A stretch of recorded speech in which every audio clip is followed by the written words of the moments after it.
പൊതുജനങ്ങളെ സംബന്ധിച്ച് നോക്കുമ്പോൾ ഏറ്റവും വലിയ ബുദ്ധിമുട്ടുണ്ടാക്കിയിരുന്നതായിരുന്നു ഈ ആംബുലൻസ് സർവീസ്. അത് എപ്പോഴാണ് ഏത് കുടുംബത്തിലാണ് കടന്നു വരുന്നതെന്ന് ഒരിക്കലും അറിയാൻ പറ്റില്ല.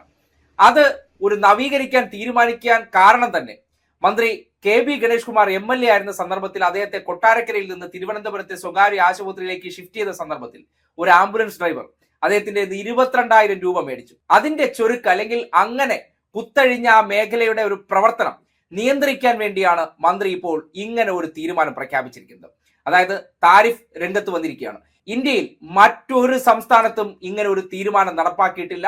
ചരിത്രപരമായിട്ടുള്ള തീരുമാനം. കാര്യം നമ്മുടെ നാട്ടിൽ കുറ്റങ്ങൾ മാത്രമാണ് വാർത്ത, നല്ലത് ജനം അറിയാൻ പാടില്ല. ജനം ഇതൊക്കെ അറിഞ്ഞു കഴിഞ്ഞാൽ, ഇതൊക്കെ ഉപയോഗിച്ചു കഴിഞ്ഞാൽ ഈ സർക്കാർ ചെയ്തു കൊടുക്കുന്ന ഇത്തരം നല്ല പ്രവർത്തനങ്ങൾക്ക് അവർക്ക് പ്രീതി ഉണ്ടായാലോ, അവർ ഈ സർക്കാരിനെ മാറ്റാൻ വേണ്ടി നടത്തിക്കൊണ്ടിരിക്കുന്ന പ്രവർത്തനങ്ങൾ മുഴുവൻ താളം തെറ്റിയാലോ, ഈ ഒരൊറ്റ കാരണം കൊണ്ടാണ് ഈ കാര്യത്തെക്കുറിച്ച് പുറത്തേക്ക് വരാത്തത്.